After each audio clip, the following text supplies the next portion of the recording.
Halo, pada video ini kita akan mempelajari tentang kuadrat bilangan. Namun, kuadrat bilangan yang akan kita pelajari saat ini memiliki pola khusus. Coba perhatikan bagian pertama ini. Pertama, kita coba akan mengamati kuadrat bilangan 5. Nah, 5 kuadrat itu menghasilkan 25. Lalu, 15 kuadrat itu hasilnya adalah 225. Nah, 25 kuadrat hasilnya adalah 625. Nah, dapat kita lihat dari 3 bilangan pertama ini, kelihatannya terdapat sebuah pola bahwa bilangan yang berakhiran dengan 5, bilangan hasil kuadratnya berakhiran dengan 25. Sehingga patut kita duga 35 pangkat 2 juga akan menghasilkan bilangan yang berakhiran dengan 25. Nah, itu yang pertama. Lalu yang kedua, kita juga ingin mencari tahu kalau seandainya bilangan 35 dikuadratkan nanti berakhiran dengan 25. Nah, kira-kira apakah kita bisa mengetahui berapakah seharusnya bilangan yang berada di depan 25? Juga 45 pangkat 2, kita menduga hasilnya nanti akan berakhiran 25, namun berapakah bilangan yang berada di depan dari 25, hasil dari 45 pangkat 2. Nah, seperti itu. Oke, kita coba mulai perhatikan, kelihatannya kita akan mencari hubungan antara angka 1 dan 2, demikian juga angka 2 dengan 6. Nah, kira-kira apakah kita dapat melihat pola yang terbentuk? Jika tidak, kita coba mencari pangkat 2 dari 35. Hasilnya adalah 1225. Nah, kita coba lihat, barangkali dengan ini kita dapat melihat pola yang lebih mudah. Nah, kita coba amati 2 ini, itu kan hasil perkalian dari 1 kali 2. Sedangkan 6 itu adalah hasil perkalian 2 kali 3. Nah, terlihat ini sepertinya bilangan yang berturutan. Nah, 1 dengan 2, 2 dengan 3. Apakah 12 itu juga hasil kali dari 2 bilangan berturutan? Ternyata ya, 3 kali 4. Nah, ini cukup kita gunakan untuk menduga hasil dari 45 pangkat 2. Nah, silakan kamu cek apakah benar pola ini. Nanti kita lihat dengan melengkapi semua hasil dari kuadrat bilangan yang berakhiran dengan 5. Nah, perhatikan 45 pangkat 2 kalau kita gunakan pola yang sama, maka ketika ini 4, hasilnya kira-kira berapa? Nah, kita tinggal mengalihkan 4 kali 5, ternyata hasilnya 20. Sehingga kita menduga hasilnya ini adalah 2025. Bagaimana dengan 55 pangkat 2? Nah, silakan bisa dihitung dalam pikiran kita atau dalam kepala. 5 kali 6 itu adalah 30, berarti 3025. 65 pangkat 2 itu berarti 6 kali 7. Nah, 6 kali 7 itu kan 42, berarti 4225. Demikian juga dengan 75 pangkat 2, berarti seharusnya hasilnya adalah 7 kali 8 itu kan 56, berarti 5625. Lalu 85 pangkat 2 itu adalah, kita cari 8 kali 9 itu adalah 72, berarti 7225. 95 pangkat 2 itu adalah berarti 9 kali 10 90, lalu 25 berarti 9025. Nah, demikian seterusnya kita dapat menggunakan pola yang sama untuk mencari hasil kuadrat dari bilangan yang berakhiran dengan 5. Nah, itu yang pertama. Bagaimana dengan bilangan lain? Nah, sebenarnya kita juga harus mengingat beberapa hal penting ya.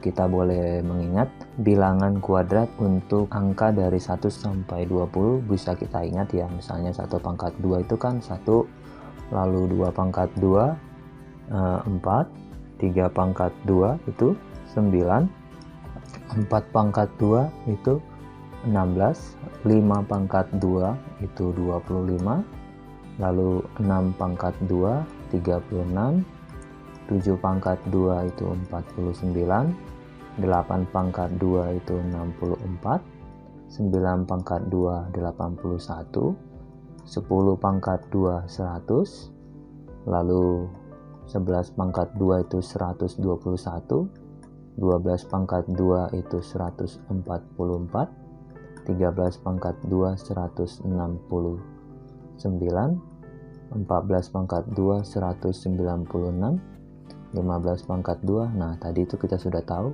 225, lalu 16 pangkat 2 256, 17 pangkat 2 sampai 20 pangkat 2 kita dapat mencari nilainya dengan mudah. Tadi kita sudah tahu hasil perpangkatan dari bilangan yang berakhiran dengan 5 ya. Lalu kita juga mungkin dapat menghafal hasil perpangkatan 20 bilangan asli pertama. Nah, bagaimana dengan bilangan-bilangan yang besar? Apakah kita harus menghafal seluruhnya? Mungkin tidak. Kita akan melihat bagaimana cara mencari bilangan-bilangan yang besar tadi. Sebagai contoh, saat ini kita mau mencari hasil perpangkatan dari 96 kuadrat. Nah, bagaimana mendapatkannya? Caranya seperti ini. 96 kita coba cari bilangan yang terdekat yang mudah untuk dikalikan daripada 96. Contoh 100, karena bilangan yang dikalikan dengan 100 itu kan sangat mudah. Contoh 3 kali 100 itu 300, 12 kali 100 1200, seperti itu. Kita lihat dari 96 menjadi 100 itu kan harus ditambah 4. Kita perlu bilangan satu lagi, bilangan yang kurangi dengan 4 hingga dihasilkan 92.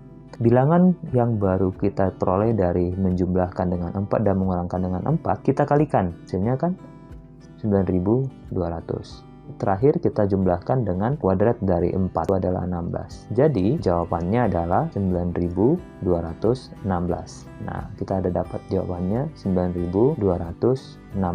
Kita coba bilangan yang lain, contoh 97. Berapa hasil dari 97 kuadrat? Nah, tadi gimana? 97, kita cari bilangan yang mudah dikalikan, contohnya 100, berarti ini ditambah 3, maka bilangan keduanya itu adalah bilangan 97 dikurang 3, itu hasilnya 94, lalu kalikan 100 dengan 94, hasilnya adalah 9400. Nah, terakhir jumlahkan dengan kuadrat dari 3, yaitu 9.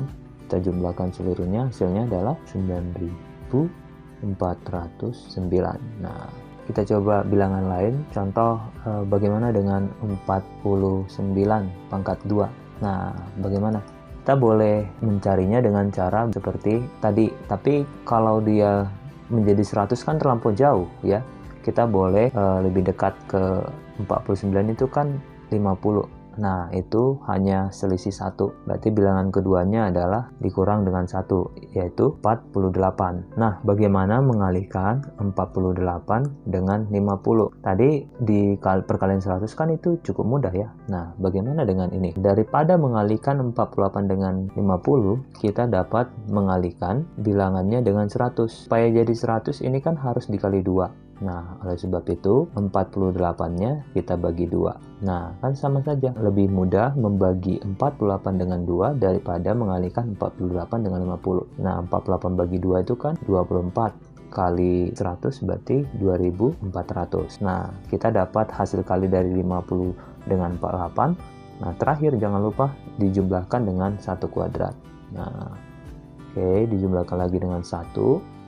Berarti 2401. Jadi kita punya hasil 49 kuadrat itu adalah 2401.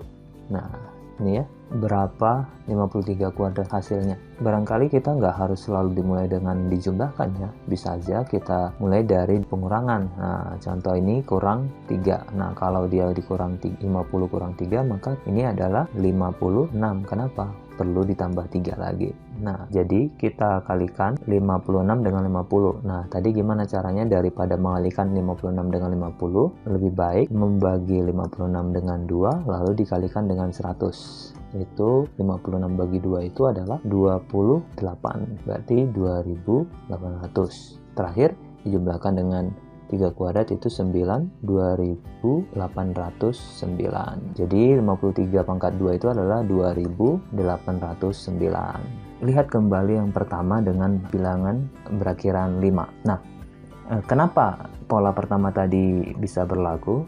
Kita bisa mengalihkan 1 dengan 2, 2 dengan 3, 3 kali 4 untuk mendapatkan bilangan di depan angka 25 ini. Nah, kenapa itu bisa terjadi? Kita gunakan cara yang sama seperti ini untuk mengalihkan bilangan berakhiran dengan 5. Nah, contoh kali ini adalah 11 ya, 115 kuadrat. Nah, bagaimana itu? Berapa hasil dari 115 kuadrat? Oke. Nah, dengan cara yang sama seperti tadi, 115 kuadrat, barangkali yang lebih cukup mudah untuk melihat bahwa bilangan yang berakhiran dengan 0 itu lebih mudah untuk dikalikan. Misalnya ini ya, ini adalah 115 kurang 5 ya, maka berikutnya adalah 120 karena ditambah 5. Berarti kita mengalihkan 110 kali 120. Nah, seperti ini ya, berapa hasil kali dari 110 dengan 120. Nah, kita bisa lihat bahwa dua angka terakhirnya kita boleh berarti 10 jadi kita tinggal mengalihkan 11 dengan 12. Sebenarnya perkalian 11 dengan 12 itu pun cukup mudah ya, karena kita boleh lihat bahwa 11 kali 12 itu kan kita boleh dapat pisahkan 1 dengan 2 lalu jumlahkan 1 tambah 2. Jadi hasil bilangan yang di tengah ini adalah penjumlahan 1 dengan 2. Namun tidak selalu seperti itu. Ada pola lain yang untuk perkalian 11. Oke, 5 kuadrat itu kan 25. Itu sebabnya kita lihat bahwa berapapun bilangan yang kita pilih pasti akan selalu berakhiran 25. Sehingga total hasil yang kita peroleh adalah 13.225. Oke, pertanyaannya sekarang adalah mengapa metode tadi boleh kita gunakan? Nah, perhatikan seandainya kita ingin mencari hasil dari P kuadrat, tadi yang kita kerjakan adalah mengalihkan P ditambah sebuah bilangan. Nah, misalkan kita tambahkan dengan N dengan P kurang N. Nah, itu yang pertama kali kita lakukan. Coba kita jabarkan ini. P kali P itu adalah P kuadrat. Nah, lalu P kali minus N itu minus Pn. Lalu N kali P itu NP. Lalu N kali minus N itu hasilnya adalah minus N kuadrat. Kita lihat, ingat ya, minus Pn dijumlah dengan NP itu kan habis. Ini P kuadrat dikurang N kuadrat. Jelas kedua ruas itu kan tidak sama ya. Oleh sebab itu kita harus menambahkan sesuatu di sini, yaitu N kuadrat. Sehingga ini kita jumlahkan dengan N kuadrat, jumlahkan dengan N kuadrat, ternyata ya benar. P kuadrat sama dengan P kuadrat. Nah, itulah sebabnya mengapa tadi kembali menjumlahkan dengan N kuadrat. Nah, cukup sekian mungkin yang boleh saya sampaikan melalui video ini. Jika ingin bertanya lebih lanjut, boleh ditanyakan di kolom di bawah ya. Oke, terima kasih.